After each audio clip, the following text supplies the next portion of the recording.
Welcome back to the Bandwidth Tapes. I'm Brad Williams. Today I'm talking with someone whose voice and presence made a massive impact the moment he hit the national stage. Bo Bice, singer, band leader, and American Idol standout, has spent his life chasing down music with grit and heart. In the episode, Bo shares stories from the early days, the intensity of performing live on one of the biggest stages in the world, and how he shaped his career in the years since. He's honest, funny, and seriously passionate about his craft. So here's my interview with Bo Bice. Don't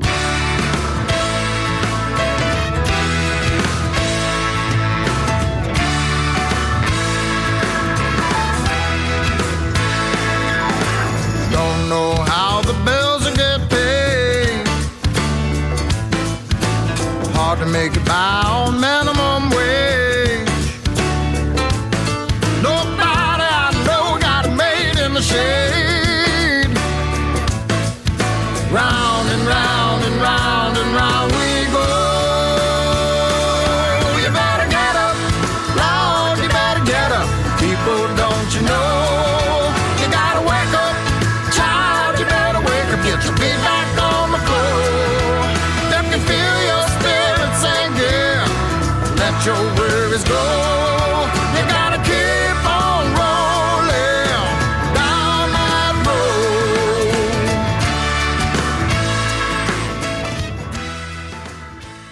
Bo, welcome to the podcast. How are you, man?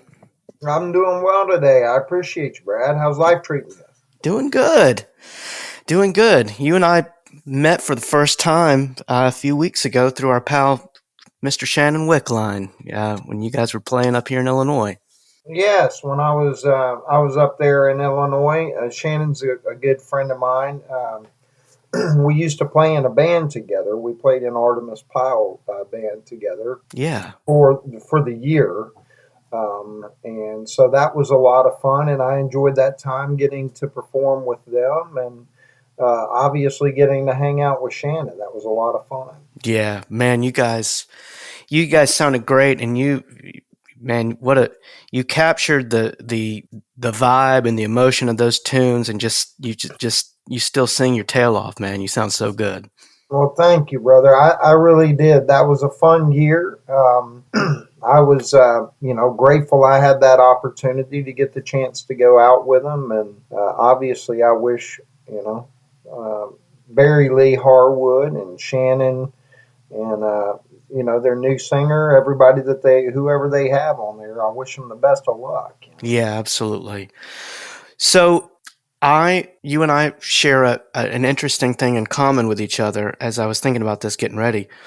100 years ago, I was a singer on the show Star Search. Oh, yeah. Long before American Idol. I was. That was a minute or five before then. Yes, it certainly was. But that was the original. Without that, we wouldn't have had American Idol. Yeah. And, it was, I think it was 89 when I was on one episode and lost to the guy who won the whole thing. He beat Christina Aguilera on the same season I was on. And wow. Yeah, he was like another Michael Jackson. He was amazing.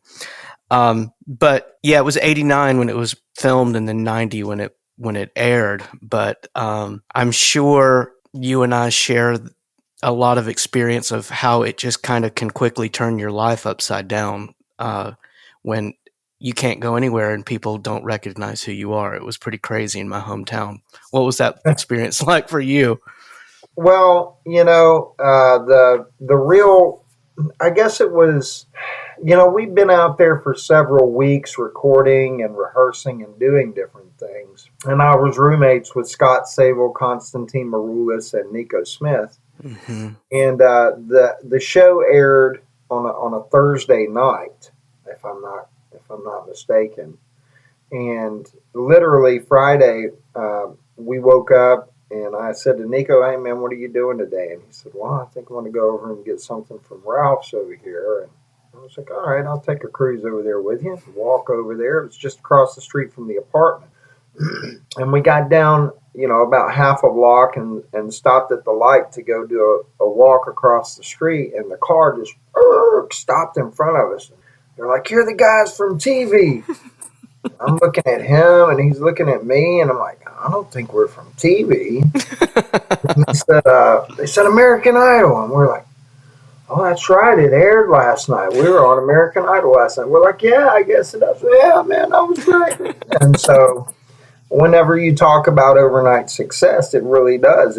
Whenever you get that opportunity, Yeah. and to be especially walking around down in Hollywood, and all of a sudden, you're recognized by people that don't know you from Adam's House Cat. Yeah. It was very unique opportunity, and just really a crazy journey throughout all of that. Yeah. Yeah, how so it was like, I mean, it was like a full season. So you were on quite a lot of episodes of that season too. So, Oh yeah, all the way up to the finale. So we yeah. were I was on every season. Yeah. Yeah. I don't even, and I know what it was like for me. I mean, it was a series of auditions. Was it the same kind of thing? Like, did you do local auditions, or was it a send a tape in? How does all that even work? No, we went down to Orlando, and from Birmingham, my mother and I, and we spent 3 days on the convention center floor, sleeping there with, I think there was 21,000 people that came to audition, and the line wrapped around the convention center, and only 17,000 made it in, and we all slept on the floor for 3 days, and so it was Wow. there was nothing made for TV about it. That's for sure.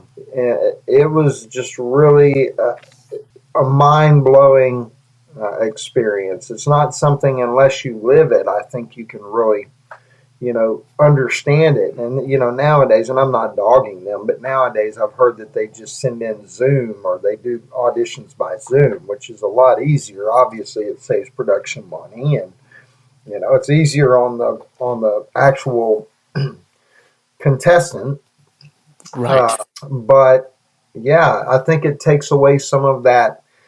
It takes some of that grit away from it. Mm. And in this business, you need that grit. I was blessed that I have been making a living doing this since I was 15. Yeah. Yeah. You've been playing a And long time. so I made a lot of mistakes. Got robbed several times already by gig owners, and Oh, yeah. so I kind of had a sense of the business. Mm-hmm. And so again, I'm not dogging the way they're doing anything. I just understand the mentality why they're doing it now, and it makes perfect sense. Like I said, budget wise and everything. But I feel like for the actual contestant, it really does take a little bit away of that experience of, okay, well, welcome to the big time. Yeah. Because in the big time, there is no Zoom. There is no, phone it in. It's you get out there and you learn how to book your own gigs, and then your band breaks up and you don't have a band to book gigs, and so you start doing acoustic gigs, but you don't know how to play acoustic gigs, so you learn how to play acoustic gigs. And then the next thing you know, you got a PA and you got a new band, and then you're charging the band 10% to use that PA because it's your PA, and when it breaks down, nobody else is helping pay for it. And it's a business. It's just a business, man. And that's why I say they call it the music business, not the music buddies. Yeah. Doesn't mean we can't all be friends, but at the end of the day, it is a job. You have to show up. You have to be serious. And when you're there, you have to take it serious. There's not a lot of the whole rock and roll lifestyle that goes on anymore. If you try to live that, you're going to either end up three things: out of work, broke, or dead. Yeah. And these two right here combine with this one, and so you're going to eventually be in all those positions if you think you're going to live that lifestyle.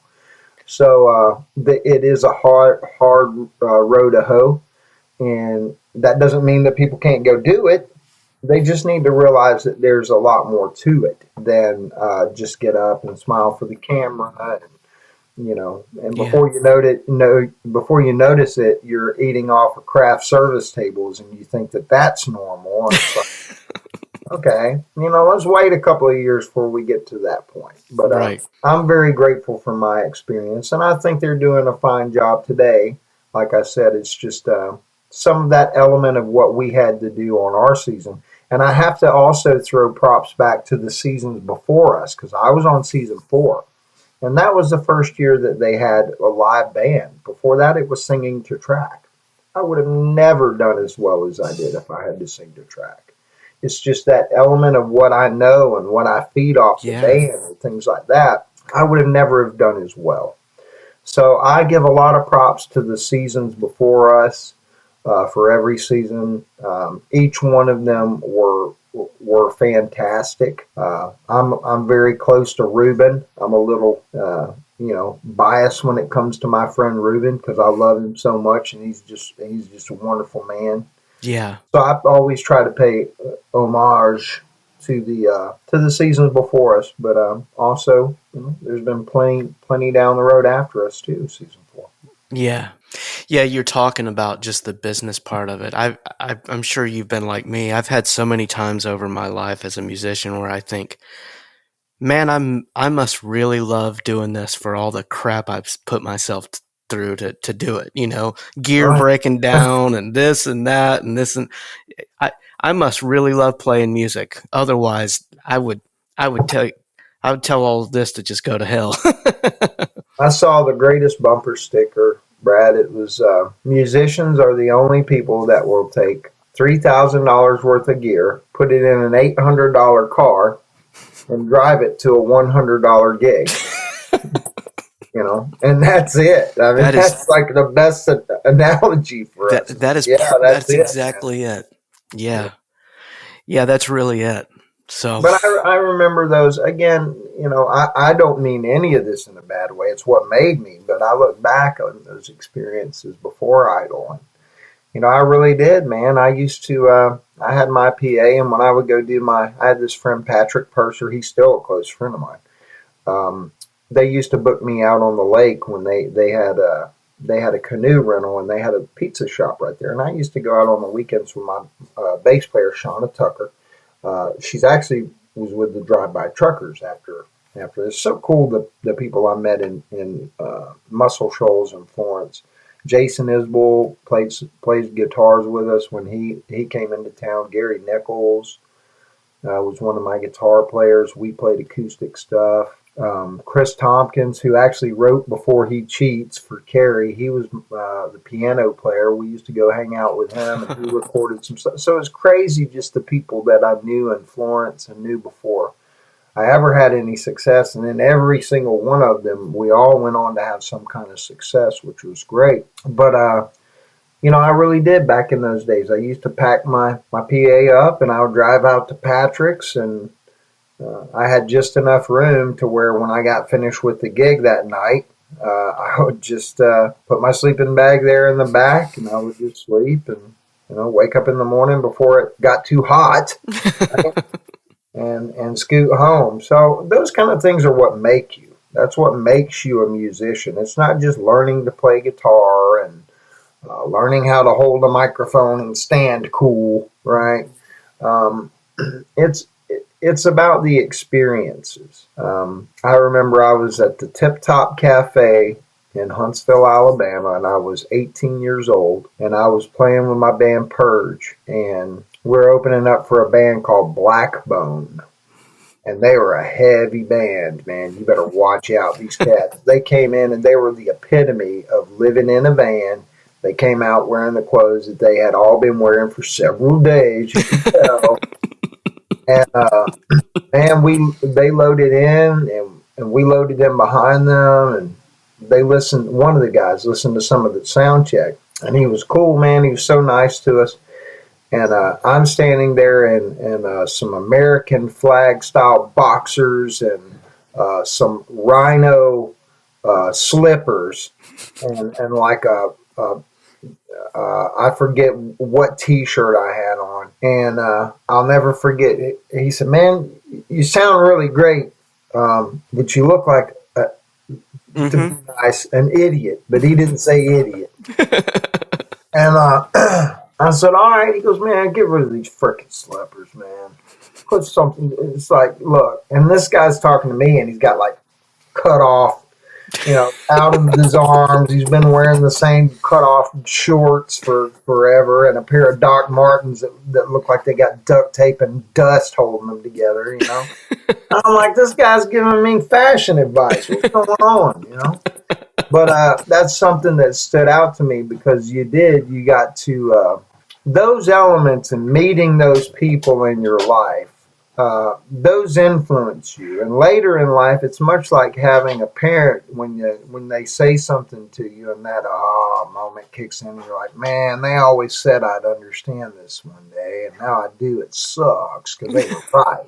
They were right. And so that's the stuff I feel like really makes you appreciative of the skills and the craft, the craft of songwriting, the craft of performance, the craft of production and recording. And if you can, in some way, as a musician, kind of dip your toes in understanding of all those, it just makes you not only a more well-rounded musician, it makes you a more well-rounded person, I think. Yeah. Because you start to utilize some of those aspects in your everyday life. I agree. No, and it makes you a better bandmate. It makes you work better with other people if you don't have such a narrow perspective on how all of that operates. Yeah, that's very true. And plus, over time, when you are, remember sleeping in that truck and waiting for sunrise before you drove home, and then you end up being like Blackbone and driving around with your band and not sleeping and eating, bologna sandwich and cutting them in fours so you each get a piece, and then before you know it, you're on a tour bus, and it all changes, and it's a different beast because it comes, that old saying, with new issues come new issues. When you have the money to fill up a van and it's a problem, it's definitely a problem to fill up a bus. Yep, that's right. So when you leave the house, you've just got a lot more overhead. You're trying to, you pay more attention to the small things like how is this venue selling, right? Mm-hmm. Or are we taking care of the promoter in the venue and promoting right for them and making sure we're doing all we can to bring them people so it looks good for them and it looks good for us. There's all these other issues that when you're just a band that shows up to make $250 and you got 4 or 5 people in the band, don't worry about that. You're just there to drink free beer and flirt with the chicks and it's like that's about it, man. And so I think that those are some of the things that personally I'm very grateful that I've been able to live those aspects of music, and I'm very grateful that those kind of responsibilities that I have now are in my life, because it's what you always wish for. You always wish to stand on the big stage and to do all that stuff. Well, when you get here, there's a lot of responsibility that comes with that. And again, I'm not complaining. I would say, if anything, I'm just very grateful for finally having, for the past 25 years, that level of responsibility, to be able to take it that seriously for actually 3 decades now. I'm 50 this year, so over 3 decades. But for definitely 3, I've been taking it that seriously and watched it grow. And it's like watching a plant grow, watching a tree grow, So it's not something I complain about. It's something that I guess I kind of wear it as a badge of honor, Yeah, absolutely. Well, and you've worked your ass off, right? I mean, you've put in the time, and and I'm sure, just like you're saying, a plant or a tree growing, there's some seasons where it grows better than others, and sometimes it doesn't, That's right.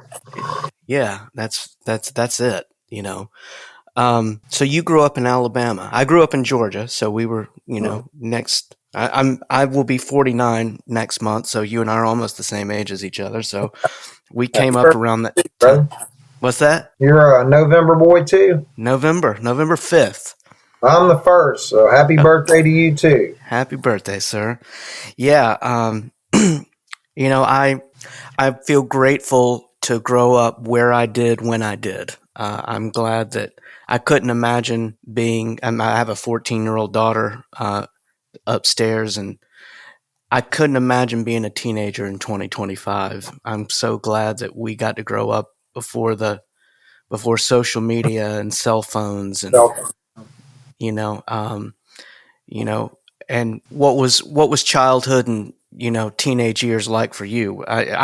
For me, music's been around as long as I can remember. It was in my family.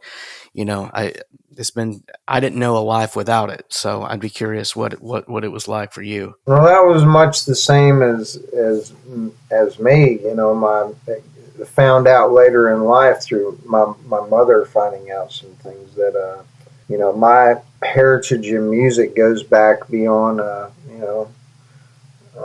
WSM from my great grandparents, and so that was pretty cool. And Yeah. to find that her father, my grandfather, would have been the guitar player as a young man in their band, and then he went on to have his own music that he did. But for me, music was always there since I was a young man. When I was 3 years old, I used to get paid a quarter to sing "Long Haired Country Boy," That's awesome. and so I would kind of make my rounds, because back then, like you said, we lived on my grandparents lived on Southgate 13 at the Arsenal in Huntsville, Alabama, Redstone Arsenal. And so back then, this gate was literally being still built. I remember they were still building some stuff when I was in 1978, and I was about 3 years old.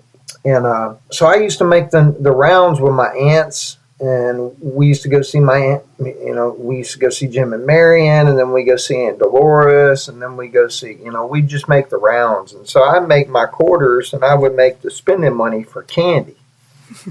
And so one day, my granddaddy wakes up and he's like, "Bogart, send me that long-haired country boy." And so I went into, and he gave me my quarter. And well, later on that evening, he came home and he was kicking back and having himself a silver Dr. Pepper, as he called them. And he said, "Bogart, send me that long-haired country boy."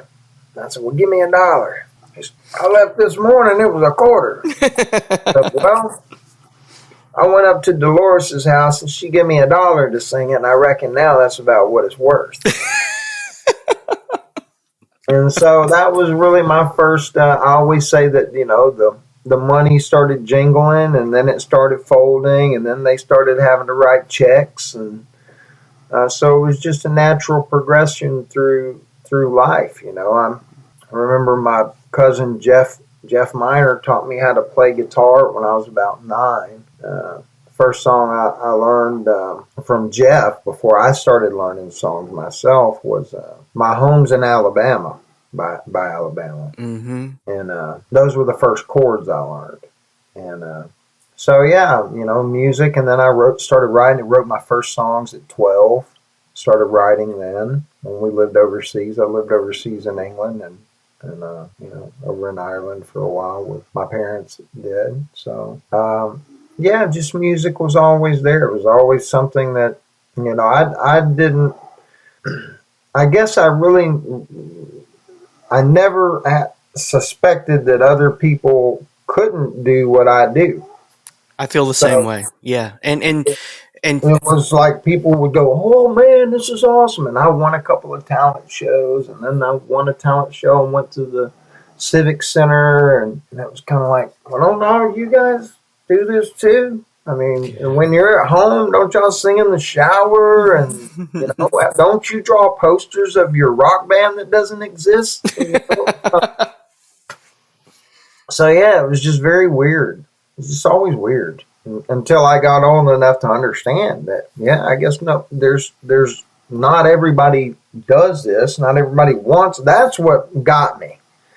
Was when people, "Oh, I'm afraid to stand in front of people." I was like, well, what do you mean, man? All you do is stand up there and sing. Just open your mouth, song comes out. Oh, no. It's like, so those kind of things, it was just really, I guess, after gaining that kind of knowledge, I just never felt scared. I was never shy or embarrassed. I just always was like, yeah, time to sing. All right, let's go. Time to go. Yeah. So it was cool. What were you listening to when you were growing up? What kind of, you said Alabama, I'm assuming some Charlie Daniels. What all were you hearing at home? Well, my first 3 records that I bought were Time in a Bottle, Leonard Skinner's Second Helping, and the Fillmore East. And I also got Monster Mash. And I got those all at a yard sale. I think for like $1, And my mom used to have a console, one of those consoles that had the built-in stereo on each Oh, side. yeah. And then inside it had an 8-track and a record player, and it had to where you can change them from a 45, and change all the stuff, and you could change the speeds, and then you could also listen to the radio as well, And so I remember that we used to always, my mom, we had a bunch of records, but I used to listen to a lot of those, but she would always have me dust a pledge. And so she'd just give me like a dust rag and pledge, and I would throw on an album, man, and I'd go to pledge, And so it was, the music was always there, And then as I grew up, I was lucky that I had all kinds of stuff from Skynyrd and the Allmans and that kind of, Led Zeppelin and the Who and Rory Gallagher and the Eagles and the Beatles and, John Prine and, my uncle used to turn me on. I remember my Uncle David, man, he turned me on to Prince whenever Purple Rain came out, and he was like, this guy is going to be massive. And I watched the movie and I listened to the record, and I was like, wow, it's so unique, man. This is something so different. And then my Uncle David bought that album with Kiss on it. And he was like, he used to, because he was a drummer. So he listened to the songs, but he listened to the intricacy of the music. And to like the beats of the drums and how unique some of those accents were. And so he looked at everything and he digested it very musically. And so even that side of music, I always had people around that not only drove me to want to do music, but they were great teachers of the elements and the seasonings of music, right? Yeah. It's like making a chili or something. You can throw the beef in there and some beans and a little bit of tomato sauce, but if you don't know how much of the paprika and the chili powder and the cumin and the other elements, then it's just really just beans with beef and tomatoes. Yeah. And that's kind of how music is. That's why, not to draw on about it, but I feel bad for the musicians today that have come up over the past 10 years, who some of the digital arena has stolen the creativity from some of these artists, because you can hit a button and make things sound so magical. And nowadays, there's a AI band that I saw the other day. They're a band. They've got a video. Yeah. They got a picture. They're all fake. It's all fake. Real. And so I see that, and I'm just kind of, I wonder where music's going to be in 10 years from now, For some reason, the live music always tends to loop back around because we go so far this way that there's only one way to swing back. Yeah. So that's one of the things I'm grateful for is, always having that understanding of live music and playing an instrument. That's something I always encourage for anyone. Yeah.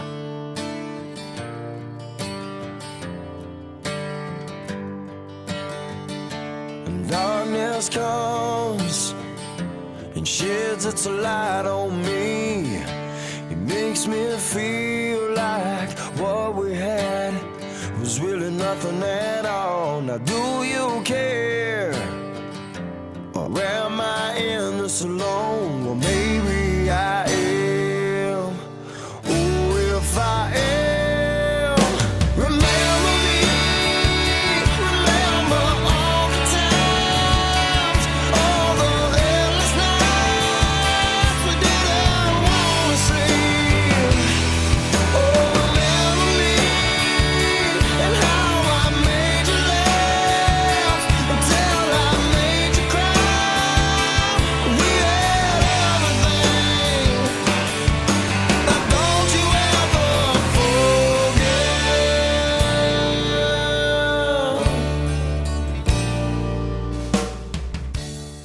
And I'm with you on it. The fact that you can tune a vocal and make it perfect. And I say perfect, kind of tongue in cheek, because to me, Etta James or, James Brown or somebody didn't need auto tune on their voice, because the little parts of it that were imperfect to me is what made them perfect, and I don't like the fact that it does seem like a lot of the technology is kind of taking the soul out of the music. And I do hope, like you're saying, I hope that the pendulum swings back the other direction. And I hope it does it in our lifetime, so we get to hear people just being real with their voice and being real with instruments. Because it is kind of heartbreaking to hear a lot of directions that it seems to be going right now. Well, and again, I think it's just with new technologies, as we've seen, we find great aspects, and then there are then the pros and the cons. Yeah, that's it. We'll see how it works out. But like I said, as long as people keep playing the guitar and writing their songs and things, that's the most important thing. Yeah. I have to make myself sometimes not sound like a complete old fart when I talk about that kind of stuff, but, I do feel myself getting on my soapbox about it a little bit every now and then, but I'm with you. My buddy Mark and I always talk about that. There's still great music being made. You just have to sometimes look for it a little harder than we used to. There's still great songwriters and great singers and performers. It's just a little harder sometimes to find it than it used to be. It is. And plus, with such a variety of everything out there, there's so much noise sometimes it's hard to hear from the chatter. But I do think you're right, though, Brad. That those that are going to sustain are going to stand. They'll stand out. Yeah, that's it. That's exactly it. So what all? And I'm. Like I said, I got to hear you not long ago, and I was just completely blown away. I've told everybody about that knew I was going to the show about how knocked out I was with the way you sang, and the guy I was with was just knocked out with it. And you still sound great. I'm just, Really? yeah. What all are you into these days with music? What all have you got going on? Well, I stay busy with a few different things now. With music, obviously, I still do Bo Bice music. I did several shows last year. I do a lot of work with our troops, our veterans. Several of my events last year were for our vets. That's awesome. So that's something that really draws me in. I also play a lot of acoustic shows. But I took a lot of time off this year to concentrate doing the Artemis Pyle show. And then, as I said, they decided they wanted to move on with a new lead singer. So now I'm just kind of focusing back on doing some of my acoustic stuff. But I'm also doing a very interesting thing at the first of the year in 2026 for our veterans with herbal therapy, cannabinoid therapy, hemp, some THC, different things like that. So I'm working with a company that it really provides our heroes new opportunities to help with things like their PTSD, their pain, their anxiety, and they don't have to take pills and they don't have to be on these medications that they're on. And so that's something that I'm really focused on in 2026. And that's what drives me now. Aside from music, my family has always come first, even though I had to always put music is what makes the money. Right. For me, it's always been God first, and then our family, and then whatever my career brings. And my career has offered me so many opportunities, and I've literally got to see the world 5 times over, more than I did as a kid. And I never thought when I was younger, getting to see everything I did, living overseas, I thought that was going to be a one-time shot. So, Brad, to really see not only my career be where I feel like I'm good, I feel very humbled and blessed to get to go help our veterans out every day, because without them, we don't have a beautiful country that provides us the freedoms that we have. Yeah. And so those are the things I try to concentrate on now, still staying focused on God, family, and country. So I don't think I could ask for much more. If some people want to invite me out to do some shows, I'm available for both shows and acoustic shows. And my favorite song is to sing the national anthem, so I go do that one every now and again at some great spots. And yeah, man, Brad, life's good. I can't complain at all. Plus, I guess people might notice I was on this little TV show this year called The Floor with Rob Lowe. So that was a pretty cool experience, getting to do that. I didn't realize you did that. You were on Yes, that? I did that this year. Yeah, it's actually, goodness, I think it might air tonight at 8. No It kidding. might be right pushing close to it, yeah. Oh, that's But then awesome. it's also on Hulu if you would like to watch it. Yes, absolutely. I did not. Yeah, I think I've seen a little bit of that show. I did not realize that you were on the latest season of that. That's pretty awesome. Oh yeah, it was a lot of fun. I enjoyed it. There were a lot of cool people there. Oh, that's awesome. Yeah, another opportunity for you to be on TV. How crazy is that? Yeah, they'll put anybody on TV, brother. That's true. They put the two of us on there. That's right. That's exactly it. So, man, that's awesome. Well, I have I've been a fan of yours for a long time, and to get to hang out with you and then connect and get to do this, it's a real pleasure. And I just applaud you for a great career in music and everything that you've got going on now. And I'm just so happy for you that you seem so happy with life, and that's pretty freaking awesome to me. So I'm happy for you in that respect. Well, I appreciate it, brother. And like I said earlier, you know what? Life's what you're going to make out of it each day. And I'll just say this to anyone out there. There's been rough days for me that I've had to get up and dust myself off and not know how the evening was going to hit. Mm-hmm. But I can tell you this. Throughout my faith of God, in God and my Lord and Savior Jesus Christ, I've been able to prevail over any obstacles that have been put in front of me. And each day that I get out of bed, I try to let my knees hit the floor before my feet. Yeah. Because my feet will always get me in trouble, and my mouth will get me in trouble, but my knees never do if I'm looking up. Yeah. And so, if there's anything I could encourage people to do, it's not just their relationship with their family or with music or with anything else. I encourage truly people to have a relationship with Christ. Yeah. And those things, if you allow those things to live in your heart and in your life, the experiences that you have are going to be so much more fruitful. And I can promise you that, because on the bad days, they're not as bad as they used to be for me. On the good days, they seem brighter for some reason. Yeah. So I'm not preaching at anybody. I'm not, as you said, stepping on a soapbox. I'm just telling you what works for me. And as you said, I seem happier in my career. Well, there's an ease that when you come to the knowledge of Christ, and you not only accept Him, but you follow Him. There's a certain amount of ease that comes with that. And in that ease, I mean this wholeheartedly, Brad. I beat myself up for bad mistakes, messing up relationships, all these kind of things I did throughout 50 years of life for so long. And I thought I was a Christian for so long.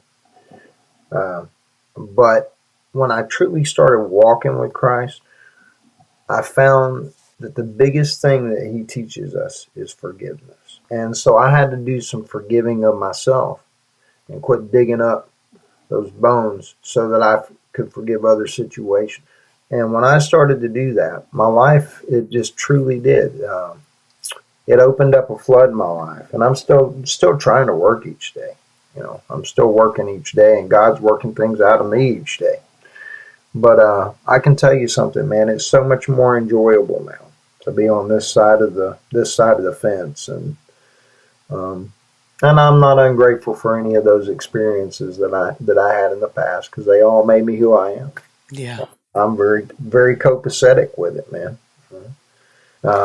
yeah. So I do. I appreciate you, noticing and taking the time, man, to hang out with me tonight, shoot the bull. Yeah, that's it. I'll say this too. I'm with you. I'm about a year sober now, and I've had the best year of my life I think I've ever had. And I'm a better husband. I'm a better father. I'm a better person to be around. And I'm with you on it. I had to forgive myself for a lot in my life, and it's allowed me to be a better person to the people that mean the most to me. And it's pretty remarkable how much easier and more enjoyable it is to get out of the bed every day now than it used to be. Amen, brother. And congratulations on that too. Thank you. Yeah, I appreciate it. It was just it was something that I needed to do, and I don't regret it for a second. I'm living my best life, man. I really am, and I think you are too. It's pretty amazing that we're getting to sit here and have this conversation with each other. Especially at our age, right? 49 and 50. Now we're living our best life. We thought we were living our best life when we were in our 20s and 30s. You're exactly right. Yeah, I know. I suppose I have these moments where I wish I could go back and tell my younger self some things, but at the same time, I'm like you said, I'm glad that I made the mistakes, because it made me who I am. Absolutely. And it's allowed me to really appreciate life more now as a result of that, all the, maybe the things I did years ago, That's right. Yeah. Now I just worry about keeping my side of the street clean, man. That's it. Yeah. That's the best I can do every day, man. Just keep my side of the street clean and help others. Yeah, that's it. Well, God bless you, Bo Bice. This has been an absolute honor, just getting to spend some time with you, and I just wish you all the best, man. Wish you all the happiness in the world. Brad, thank you. God bless you, my friend. Many more years of success with you. Yeah. Give me a call anytime, and we'll get to chatting with our buddy Shannon Wickline here too. Yeah, that's right. We got to call and aggravate him. It's one of my favorite things to do. So yeah, we'll absolutely do it. Well, man, I had a great time talking to you tonight. Thank you for having me, brother. Yeah, absolutely. Thanks for joining me in this conversation with Bo Bice. If you enjoyed today's episode, please like, subscribe, and share it with someone who'd appreciate it. Your support helps keep the show growing. Thanks for listening to the Bandwidth Tapes. I'll see you on the next one.